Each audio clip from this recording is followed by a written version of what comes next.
প্রিয় শিক্ষার্থী, আমরা আজকে একটা নির্দিষ্ট যৌগের মধ্যে উপস্থিত কোনো একটা নির্দিষ্ট মৌলের জারণ সংখ্যা নির্ণয় করা শিখব।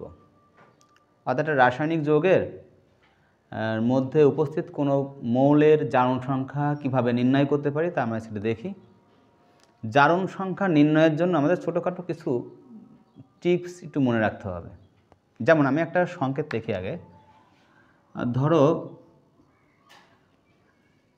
এটার নাম তোমরা সবাই জানো, সালফিউরিক অ্যাসিড। সাধারণত জারণ সংখ্যা নির্ণয় করতে বলা হয় কার বা কারটার কোন মৌলের জারণ সংখ্যা নির্ণয় করার প্রয়োজন পড়ে। দেখবা যে সমস্ত মৌলের একাধিক যোজনী আছে, আমি আবার বলি যে সমস্ত মৌলের একাধিক যোজনী আছে মূলত তাদেরই জারণ সংখ্যা নির্ণয় করার প্রয়োজনীয়তা পড়ে।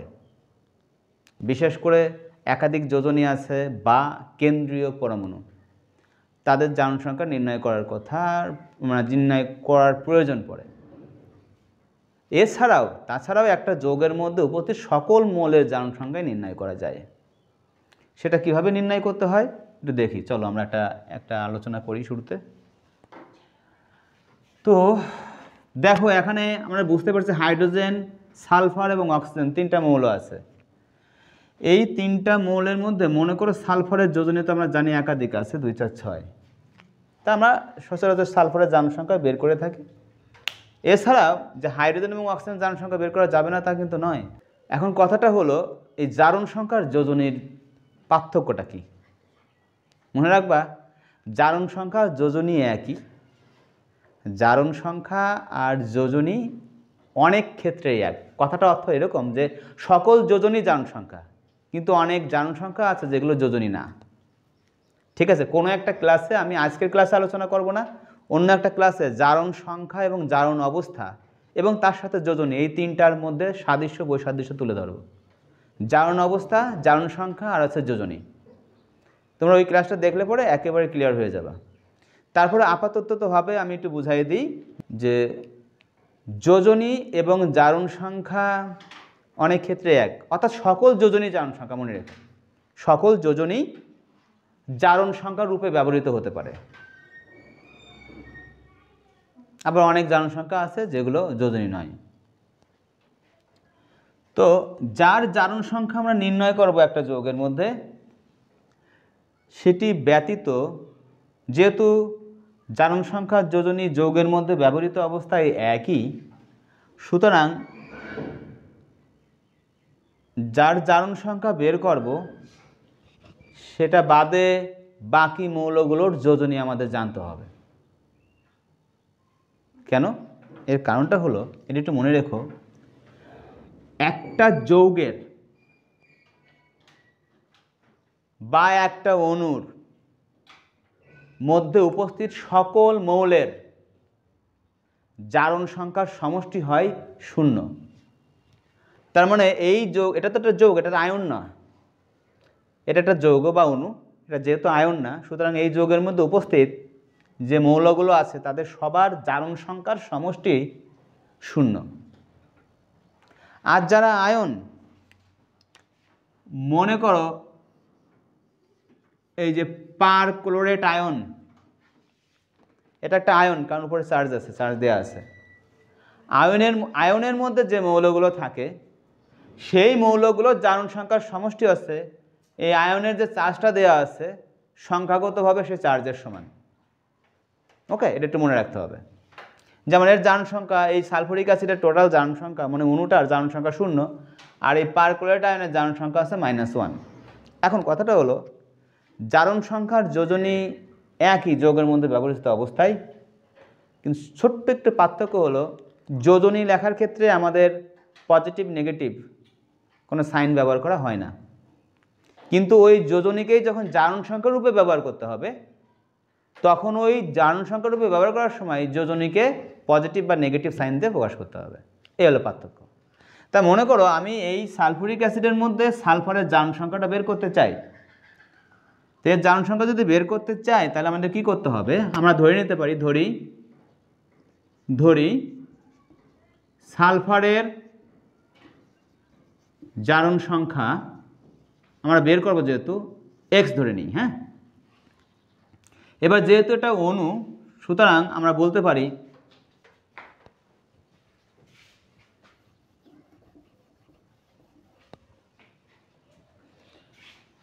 যে সালফুরিক অ্যাসিডের, এটা একটা অণু হওয়ার কারণে বলতে পারি সালফুরিক অ্যাসিডের জারণ সংখ্যা 0 লিখলাম। ফলে আমরা একটা সমীকরণ পাইলাম, এই যে মাঝে সমান চিহ্ন আছে, ডান সাইডে 0, বাম সাইডে সালফুরিক অ্যাসিড। এখন এই সমীকরণকে আমরা একটু সমাধান করব কিভাবে দেখো। যেহেতু সালফারের জারণ সংখ্যা বের করব আর বাকিগুলোর যোজনী জানতে হবে, কারণ যোগের মধ্যে ব্যবহৃত যোজনীটা এখন জারণ সংখ্যা রূপে ব্যবহৃত হবে। তাহলে আমরা সালফারের যোজনী জানি 1, যেহেতু হাইড্রোজেন, সালফার না, হাইড্রোজেনের যোজনী আমরা 1 জানি, এবং হাইড্রোজেন একটি ধনাত্মক মৌল আমরা জানি। এটা পর্যায় সারণীর 1 নম্বর গ্রুপে অবস্থান করে এবং এরা ওই গ্রুপে অবস্থানরত যত মৌল আছে তাদের মতোই ধর্ম প্রদর্শন করে। তাই হাইড্রোজেন একটা ধনাত্মক মৌল, লিথিয়াম, সোডিয়াম, পটাশিয়াম, রুবিডিয়ামের মতো। ওকে, সেজন্য এর যোজনীকে যখন জারণ সংখ্যা রূপে ব্যবহার করব তখন এই সাইনটা দেব, এটা পজিটিভ হওয়ার কারণে প্লাস সাইন। এখানে খেয়াল করো হাইড্রোজেন আছে কয়টা পরমাণু সংকেতের মধ্যে? 2টা, তাহলে আমরা এর সাথে 2 গুণ করব।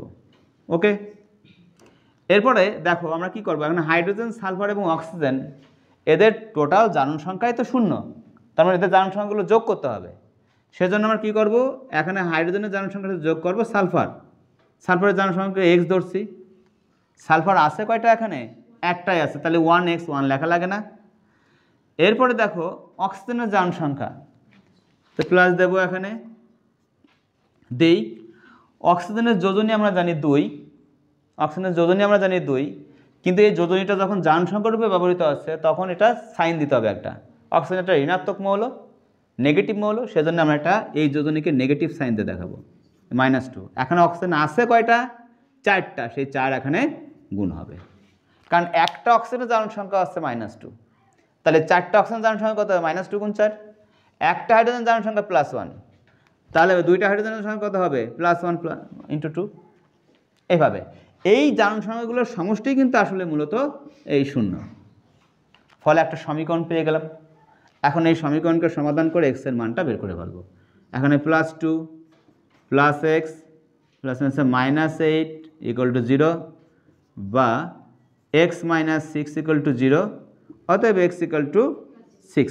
অবশ্যই যেহেতু আমরা গাণিতিক ভাষায় যদি বলি x এর মান এখানে 6, আমরা গণিতে কিন্তু পজিটিভ সংখ্যার কখনো প্লাস চিহ্ন দিয়ে দেখি না, কিন্তু অবশ্যই যখন জারণ সংখ্যা নির্ণয়ের বিষয়টা হবে প্লাস চিহ্ন অবশ্যই দেখাতে হবে। আমি আবারও বলছি যে জারণ সংখ্যা হচ্ছে জারণ অবস্থা থেকে আসছে, আমি কোনো একটা ক্লাস ওই সময় আলোচনা করব।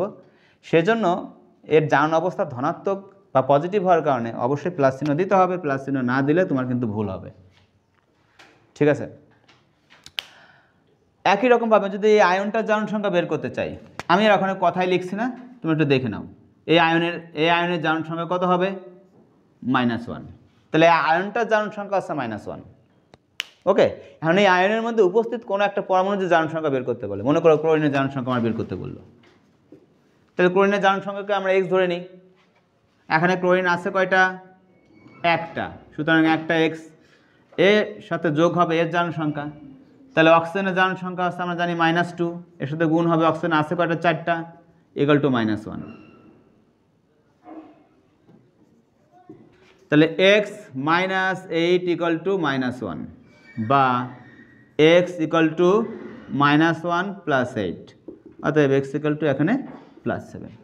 এইভাবে আমরা একটা অণু এবং আয়নের জারণ সংখ্যা, মানে আয়ন থেকে যে কোনো একটা নির্দিষ্ট মৌলের জারণ সংখ্যা সহজে বের করে নিতে পারবো। তো চলো আমরা একটি জটিল যৌগ বা জটিল আয়নের জারণ সংখ্যা কীভাবে বের করতে হয় সেটা নিয়ে আলোচনা করি। তো মনে করো এরকম একটা জটিল যৌগ, তোমরা জটিল যৌগ সবাই চেনো, যেখানে লিগ্যান্ড যুক্ত থাকে।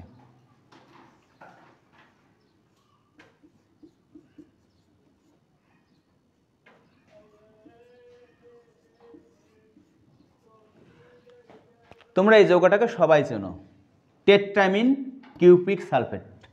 এটা একটা জটিল যৌগ, কারণ এখানে লিগ্যান্ড হিসেবে একটা প্রশম অণু যুক্ত আছে। এখানে অবস্থান্তর মৌল কপার, এই অবস্থান্তর মৌলের ডি অরবিটালের সাথে এই অ্যামোনিয়া প্রশম অণু লিগ্যান্ড হিসেবে যুক্ত আছে, যে কারণে এটা একটা জটিল যৌগ। এই জটিল যৌগের যদি আমি নির্দিষ্ট একটা মৌলের জারণ সংখ্যা বের করতে চাই তাহলে কীভাবে বের করো? মনে করো এই যৌগের মধ্যে আমি কপারের জারণ সংখ্যাটা নির্ণয় করতে চাচ্ছি, কথার কথা। হ্যাঁ, তাহলে সোজা আমরা বলতে পারি এত এর জারণ সংখ্যা কত হবে, যেহেতু এটা একটা অণু, এর কোনো আয়ন না, সুতরাং জারণ সংখ্যা হবে 0। এই অণুটার জারণ সংখ্যা হবে 0। তাহলে আমরা এখানে সমীকরণের রূপ দিতে পারি। কীভাবে সমীকরণের রূপ দেবো? যেহেতু কপারের জারণ সংখ্যা বের করতে যাচ্ছি, কপার আছে এখানে একটা, তাহলে একটা এক্স ধরে নিই, প্লাস দেখো কপারের সাথে যুক্ত কে? অ্যামোনিয়া অণু। এখন খেয়াল করো, এরকম জটিল যৌগের মধ্যে যদি লিগ্যান্ড হিসেবে কোনো অণু যুক্ত থাকে, অণু, তাহলে আমরা তো জানি কোনো একটা অণুর টোটাল জারণ সংখ্যা হয় 0। তাহলে এই অ্যামোনিয়া যেহেতু একটা অণু, সুতরাং এর জারণ সংখ্যা হবে 0। আর এই 0 আছে কয়টা? 4টা, 4 গুণ 0 লিখলাম, প্লাস সালফার আর অক্সিজেনের আলাদা আলাদা জারণ সংখ্যা বের করার দরকার নেই। দেখো এই সালফেট মূলকের, এটা তো যৌগমূলক, সুতরাং যৌগমূলকের যোজনীও তো আমরা জানি, সালফেটের যোজনী 2। আর এটা নেগেটিভ যৌগমূলক, বুঝলাম কীভাবে? এটা যৌগমূলকের মধ্যে যদি অক্সিজেন থাকে মনে করবে সেই যৌগমূলকটা নেগেটিভ হবে, সুতরাং এর যোজনী 2 এখানে ব্যবহৃত হবে জারণ সংখ্যা রূপে -2। সালফেট এখানে আছে কয়টা? ভুলে আবার 4টা মনে করে নিয়ে না, কারণ SO4 মিলেই আছে সালফেট যৌগমূলক, এর সংখ্যা এখানে একটাই। কি বোঝা গেছে? সুতরাং এর জারণ সংখ্যা যোগ করলে কত পাই দেখি? x 0 × 4 0 লিখলাম না, প্লাস মাইনাসে -2 = 0 বা x = +2। তার মানে এই জটিল যৌগের মধ্যে কপারের জারণ সংখ্যা +2। এবার আসি আমরা আরেকটা যৌগ নিয়ে আলোচনা করি। ধরো তোমরা তুতের নাম শুনছো, blue vitriol, pentahydrate copper sulphate. যদি বলা হয় এই যৌগের মধ্যে কপারের যোজনী কত, ওকে, বা কপারের জারণ সংখ্যা কত, একটা যৌগের মধ্যে যখন বলা হবে যোজনী কত বা এর জারণ সংখ্যা কত, ফলাফল একই আসবে, খালি যোজনী বলার ক্ষেত্রে কোনো সাইন দেবা না, প্লাস অথবা মাইনাস, জারণ সংখ্যা বলার ক্ষেত্রে প্লাস অথবা মাইনাস সাইন দেবা, কিন্তু ফলাফল এই যে এখানে যদি বলে এই যৌগের মধ্যে কপারের যোজনী কত 2, এই যৌগের মধ্যে কপারের জারণ সংখ্যা কত +2, এই তো। তো একই রকমভাবে আমরা যদি বলি এখানে কপারের যোজনী কত আর কপারের জারণ সংখ্যা কত, একই পাওয়া যাবে, সাইনে ভিন্নতা আসবে। তাহলে এখানে আমরা ঠিক একই রকমভাবে লিখে ফেলি, এত এর জারণ সংখ্যা, আমি কথা বলে লিখলাম না, == 0 দিই।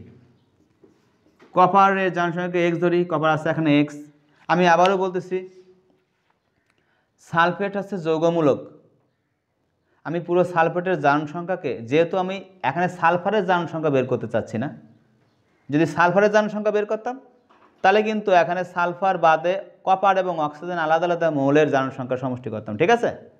যেহেতু সালফারটাকে আমি জারণ সংখ্যা হিসেবে বের করতেছি না সালফারের, সুতরাং সালফার আর অক্সিজেন মিলে যে সালফেট যৌগমূলকটা আছে টোটালটাকে একসাথে কাউন্ট করে ফেলি। তোমাদের একটু কনফিউশন হতে পারে, স্যার কেন এটা করলাম? কারণ এখানে সালফার আর অক্সিজেনের জারণ সংখ্যা যদি তুমি বের করে করতে চাও, দেখো কথার কথা, এখানে সালফারের জারণ সংখ্যা +6 আছে, অক্সিজেনের আছে এখানে কত -2, আর এই 4টা গুণ করলে কত -8, এই দুইটার দেখো যোগফল -2ই হয়। খেয়াল করছো? তার মানে সালফার এবং অক্সিজেনের আলাদা আলাদা যোজনী বসিয়ে জারণ সংখ্যা মান দিয়ে টোটাল করে সময়টা নষ্ট করার কোনো দরকার নাই, তাই একবারে এই যৌগমূলকটার জারণ সংখ্যা বের করলেই তোমার হবে, ঠিক আছে? তাহলে এই সালফেটের জারণ সংখ্যা আমি এখানে -2 রূপে লিখি, সালফেট এখানে আছে একটা, এক আর গুণ করলাম না। এইবার দেখো এর সাথে যুক্ত হলো 5 মোল পানি, এটা কেলাস পানি রূপে আছে, দেখো ডট দেওয়া আছে, ডট, কোনো আয়নিক যৌগের সাথে ডট দিয়ে পানি থাকে তাহলে বুঝবো ওটা কেলাস পানি। আর এটা এই পানি কিন্তু একটা প্রশম অণু, এটা অণু, সুতরাং এর জারণ সংখ্যাটা কত হবে 0। আর এখানে আছে কয়টা পানি 5টা, এই তাহলে কত হবে x - 2, 0 আর লেখলাম না, = 0, অতএব x = এখানে +2। এইভাবে আমরা যে কোনো যৌগের মধ্য থেকে আমরা যে কোনো একটা নির্দিষ্ট মৌলের জারণ সংখ্যা খুব সহজেই বের করে ফেলতে পারি। তা আশা করি এই ক্লাসটা যদি সবাই একটু মনোযোগ দিয়ে দেখো, জারণ সংখ্যা নির্ণয় করার ক্ষেত্রে তোমাদের আর কোনো সমস্যা থাকার কথা না। ঠিক আছে, ধন্যবাদ সবাইকে।